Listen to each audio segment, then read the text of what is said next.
The history of humanity is the history of us oppressing one another. Colonization has been around for really as long as civilization itself has. And while some groups, such as people from Africa, have historically had it worse than others, this has been consistent throughout all of our time on this planet. But despite what Twitter may have you believe, we haven't had World War III yet. War itself has drastically changed, with it being not just more prolonged yet short-scaled, but also, well, we aren't simply conquering territory anymore, are we? We don't have traditional empires like seen with Great Britain and Rome, where all became assimilated under one flag. Rather, it's much more of an ideological and ally-based colonization. The US will fight in Vietnam not necessarily to capture it, to make it another state, but rather to keep it from becoming communist. Because if it became communist, it would become an ally of Russia, our enemy. We couldn't make money from them anymore. See how the two are so interlocked? Ideological war is really just so we can have more allies. And recent war in general has been about smaller invasions to usurp current leadership and establish a new regime that is, you guessed it, an ally to whatever country is the one invading. Usually they come up with some bullshit reasons for doing so. You need look no further than America's relationship with the Middle East. Or, of course, they just incite countless proxy wars. Honestly, I could go on all day about this, and while the concept is vital in understanding today's video, it's not necessarily its thesis. I'll probably go on and on about this topic specifically in my Arcane Season 2 video, but I haven't even watched past Episode 1 at the time of this writing, and Episode 2 at the time of this voiceover. And I'm also not entirely sure if this video is even going to come out before I make that Arcane one. I guess we'll see. Well, I'll have to see, as in this scenario, you are a fortune teller and can see the literal future of this essay. But I digress. No, friends. Instead, I want to look at a different type of colonization. What seems to be the future of it, and honestly, what is probably even the present in many cases today. In a relatively recent video, I talked about the dangers of a commercialized Twitter. And no, I will not be calling it X, as I don't like Elon, and will take every possible opportunity to disrespect his wishes. But also, yes, there's an also, I think I have an idea of why he changed the name. Well, I guess a few ideas. 1. To bring back conservatives to the platform through a branding shift. 2. To make the name simple and easy to understand. And tying into that, 3. To make it more worldly applicable. If you live in the US, I'm sorry, but tech companies don't really care about you right now. Well, they do a little, obviously, but you are certainly not their main focus. No, instead, they are much more focused on third world countries, such as India. The X is not really a name for an app, but rather a symbol for one. In the simplest of terms, you just don't have to spell out and understand English like you would with Twitter. And instead, if you don't speak English, the X serves as something that, well, you can actually vividly remember. I mean, it's literally just an X. A letter. A symbol. That's also probably why they automatically have subtitles for, like, every video you watch on Twitter now, to appeal to people who would need it in their native language. Matt Penn made a fantastic video covering this broad subject with How PewDiePie Lost YouTube to T-Series. I would recommend you go watch it after this video. I'll link it in the description. But the general concept is that YouTube wanted T-Series to become the biggest channel on the platform, because they don't care as much about the people already on it.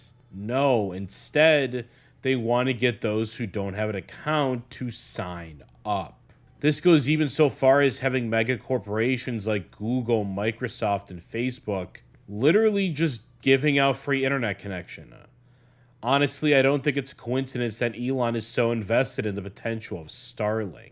More people online means more people on the platform he owns. In the US, most people are already on the internet. MapPad gave a statistic of 88%, and since that was 6 years ago, I expect that number has gone up. Honestly, most of the Western world is in a similar boat. But India? Other third world countries? Big tech sees an untapped golden well at these places. Voiceover note here, much like literal gold and like oil in like places like the Middle East or especially Africa. It's kind of similar concept, just people. That's why their focus isn't on you dirty Westerner, but instead on people that would be more likely to subscribe to T-Series. Okay, Alex, we all get your point by now, but why does it matter?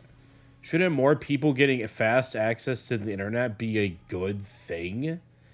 And in a bubble, yes, and while such a sudden culture shock isn't exactly a great thing, it isn't like these people can't adjust to it. But I want to focus on that word, culture. Sure, it starts with subscribing to T-Series and other Indian channels, but YouTube is a vast pool. And not only is it pretty evil to give people internet just so they can make them loyal to only your app, but it goes deeper than that. Globalization is not the merging of all worldly cultures. No, it should rather be called Westernization, because that's who has the power. These tech companies that reside in, you guessed it, the US. And while people in India can just watch Indian YouTubers, the word YouTuber doesn't really exist anymore in the conventional sense.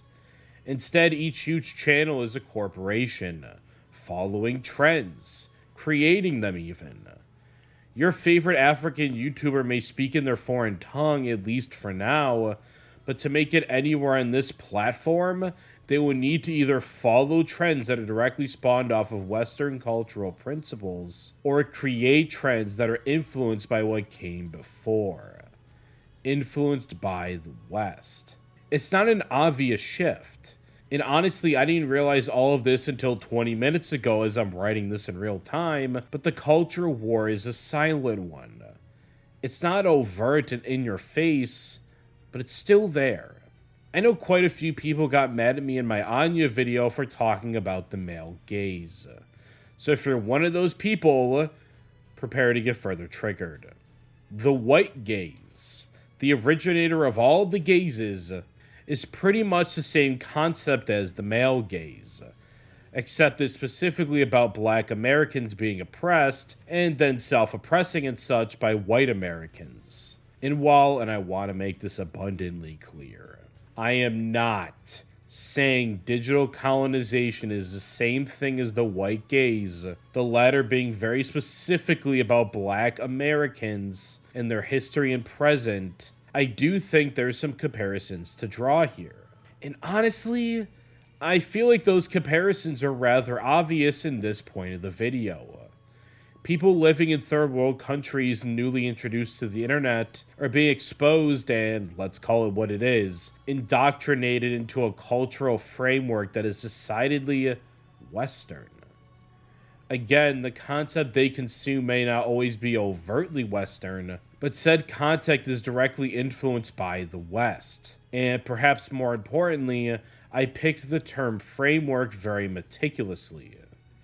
It is not the minute details that are overtly Western in nature. Rather, it is the entire overall product. It is the culture of instant gratification and endless material consumption. No meditating allowed. Destroying cultures is a bad thing, man. And while it won't be immediate, it honestly isn't even completely noticeable to most sheeple, it is indeed happening.